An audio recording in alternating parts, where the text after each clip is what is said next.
pemirsa, sebelum saya menyampaikan firman Tuhan, saya akan menyanyikan sebuah pujian bagi kemuliaan nama Tuhan dan menjadi berkat pula bagi saudara-saudara sekalian.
Salam saudara pemirsa, sampai jumpa kembali dengan kami dalam program Berita Pengharapan. Hari ini kita mau belajar bersama-sama bagaimana kemampuan kita mengucapkan sesuatu di hadapan Tuhan dan di hadapan jemaatnya. Kemudian itu secara konsisten kita pegang sampai akhir perjalanan. Mari kita berdoa sebelum kita lebih jauh mendengarkan firman Tuhan ini. Bapa, dalam nama Yesus, terima kasih banyak Engkau punya keajaiban lewat firman Tuhan ini dan menolong kami untuk menyadari bahwa hidup kami ada dalam tangan-Mu sampai akhir perjalanan. Berkati kami dengan firman Tuhan ini, jamah hati seluruh jemaat dan semua pemirsa yang menyaksikan program ini. Terima kasih Tuhan, dalam nama Yesus, haleluya, amin. Saudara pemirsa, mari kita membaca Alkitab kita dari Perjanjian Baru. Perjanjian Baru, Filipi pasal 1 ayat yang ke-21. Filipi 1 ayat 21. Karena bagiku hidup adalah Kristus dan mati adalah keuntungan. Amin. Siapa yang mengucapkan ini? Yang mengucapkan adalah penulis surat Filipi ini, yaitu Rasul Paulus.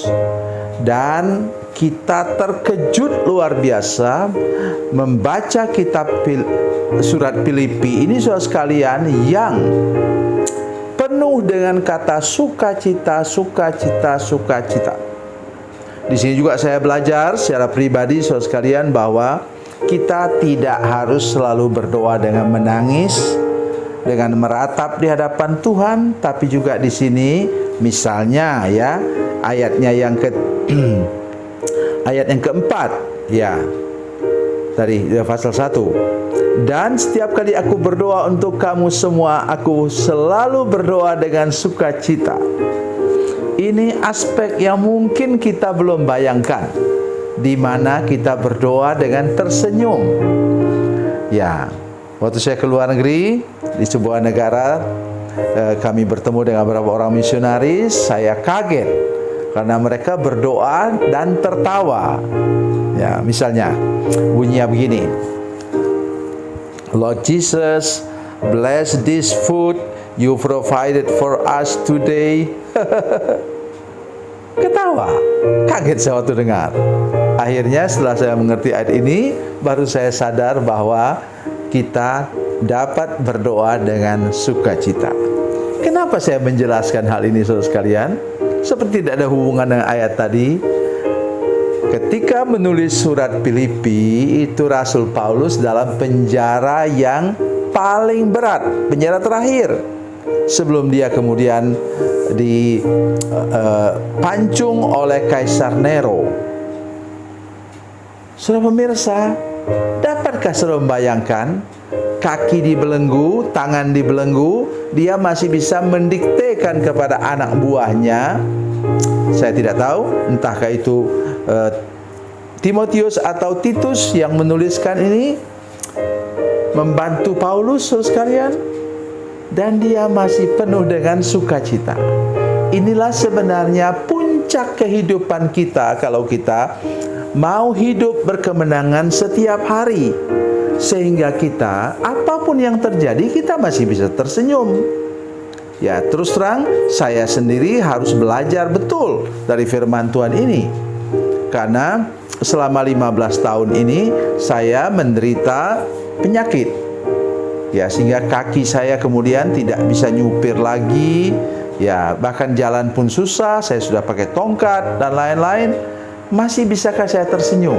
Itu sebabnya saya membiasakan diri nyanyi 3 lagu pagi hari.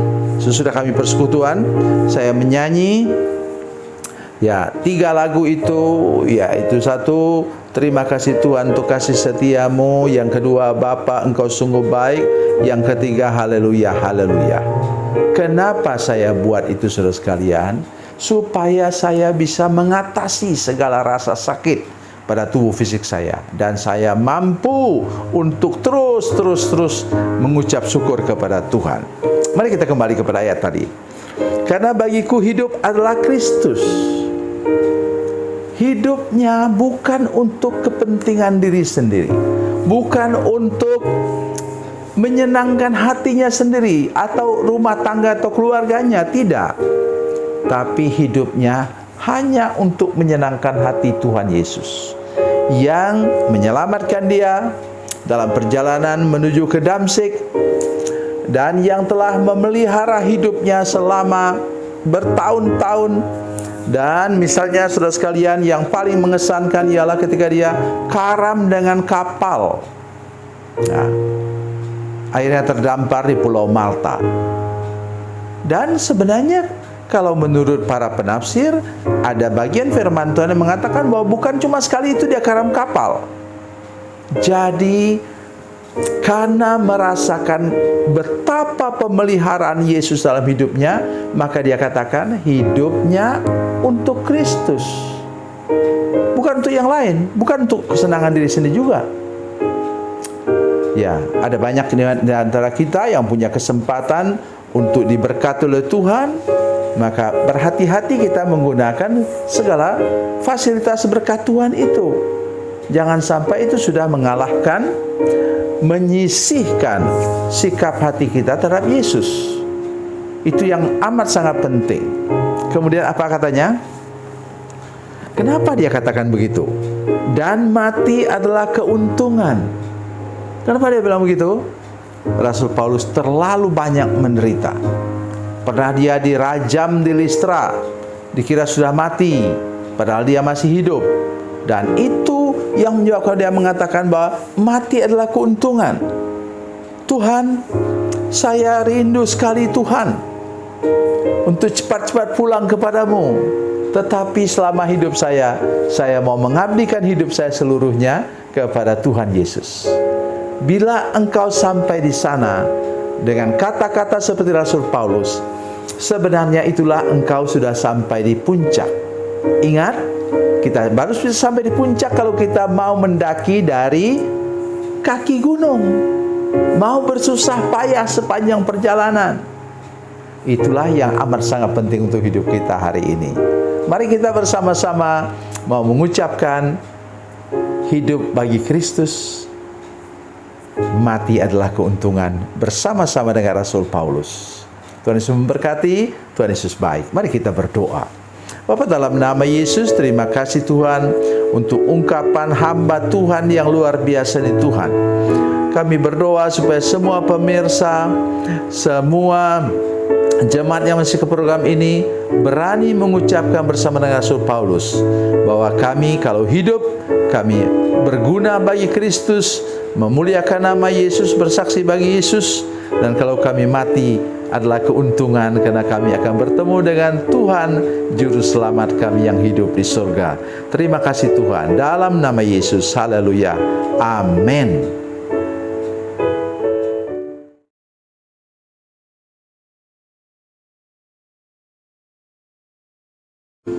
Salam saudara pemirsa, mengakhiri program ini saya mohon kepada saudara-saudara pemirsa sekalian untuk bila saudara menyaksikan program ini melalui channel YouTube, maka tekan subscribe dan bunyikan lonceng.